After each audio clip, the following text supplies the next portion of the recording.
देखिए, शराबबंदी सारी प्रदेश के लोग जो हैं वो समझ रहे हैं कि शराबबंदी फ्लॉप है।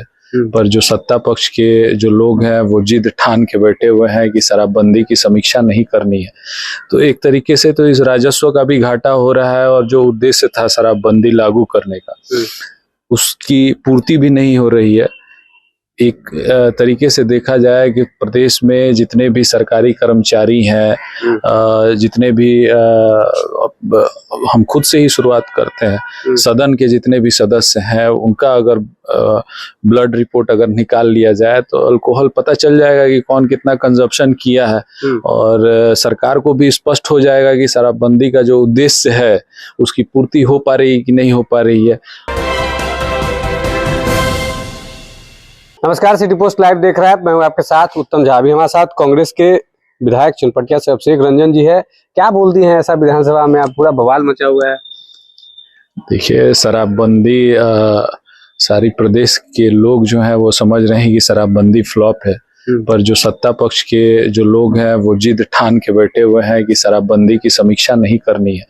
तो एक तरीके से तो इस राजस्व का भी घाटा हो रहा है और जो उद्देश्य था शराबबंदी लागू करने का उसकी पूर्ति भी नहीं हो रही है।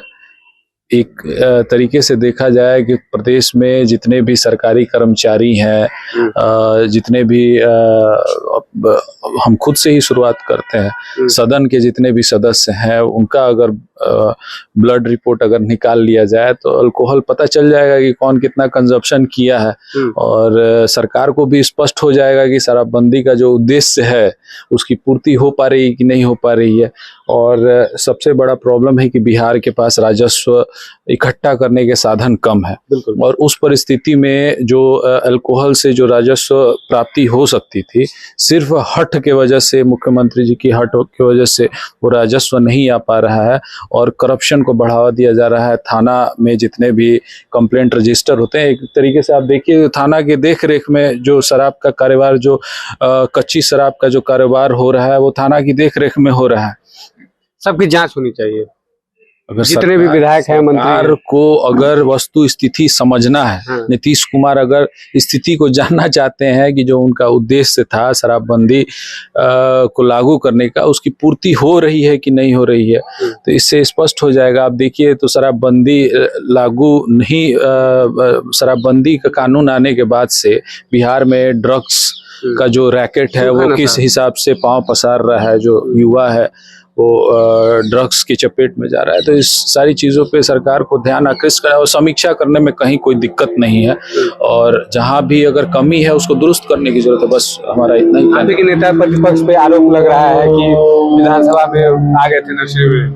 अब नेता प्रतिपक्ष पे आरोप लगाना ये गलत बात है कि कोई भी सदस्य जो है वो नशा करके, मेरा ये कहना नहीं है कि कोई नशा करके सदन में आता है। और सत्ता पक्ष के लोग ये आरोप लगा रहे हैं। सत्ता पक्ष को क्या कहिएगा? सत्ता पक्ष तो कुछ भी आरोप लगा सकता है, जिसकी लाठी उसकी भैंस। अब नेता प्रतिपक्ष का पैर का नाखून उखड़ा हुआ है, अगर दर्द में होता है, कभी कभी दर्द इस हिसाब का हो जाता है कि आदमी नहीं कुछ बोल पाता है, सेंसेस काम नहीं करते हैं, तो उस स्थिति में थे और शराब का कंजप्शन का ये सब बेबुनियाद बात है। आपको क्या लगता है बिहार में शराबबंदी है? आप 2026 चल रहा है, 2 महीने बाद 10 साल पूरे हो जाएंगे बिहार में शराबबंदी। देखिए, ये क्वेश्चन आप हमसे पूछ रहे हैं, हम आपसे पूछते हैं कि शराबबंदी के बारे में आप क्या सोचते हैं, ये कारगर हुआ कि नहीं हुआ? आप प्रदेश की जनता से पूछिए। आप सिटी पोस्ट लाइव पे आप जो वीडियो डालेंगे उसमें जनता बताएगी, कमेंट करेगी कि बिहार में शराबबंदी सक्सेसफुल हुआ या नहीं हुआ। तो हम किसी पे आरोप नहीं लगा रहे हैं, हम मुख्यमंत्री जी की मंशा पे उंगली नहीं खड़ा कर रहे हैं। हम बोल रहे हैं कि एक तरफ राजस्व का घाटा भी हो रहा है और जिस उद्देश्य की पूर्ति के लिए शराबबंदी बिहार में लागू किया गया उसकी भी प्राप्ति नहीं हो रही है, तो निश्चित रूप से समीक्षा होनी चाहिए। बिल्कुल, शराबबंदी पे एक बार फिर से समीक्षा होनी चाहिए। ठीक है, वैसा कांग्रेस के विधायक चनपटिया से अभिषेक रंजन जी थे। शराबबंदी पर बजट सत्र के दौरान फिर से एक बार माहौल जो है वो गर्म हो गया। हालांकि इन्होंने कहा है कि जितने भी विधानसभा में मंत्री हैं, जो भी हैं विधायक हैं, सभी की जो सरकारी कर्मचारी भी, बिल्कुल सरकारी पुलिस के कर्मचारी भी, पुलिस ऑफिसर्स भी, जुडिशियरी के लोग भी, जितने बिहार में रहने वाले लोग, अपना ब्लड टेस्ट ही तो इस सरकार की तरफ से हो जाना चाहिए कि वीकली ब्लड रिपोर्ट जितने भी सरकार के लोग हैं, सरकार के नुमाइंदे हैं, वो जमा करें ताकि पता चल सके कि कौन कितना कंजप्शन कर रहा है। बिल्कुल, तो सभी लोगों की जांच जो है होनी चाहिए, और तब पता चल जाएगा कि क्या कुछ शराबबंदी होने से क्या कुछ फायदा हुआ है, क्या कुछ नुकसान है। तमाम बातचीत आप इस वीडियो के माध्यम से देख पाएंगे। धन्यवाद।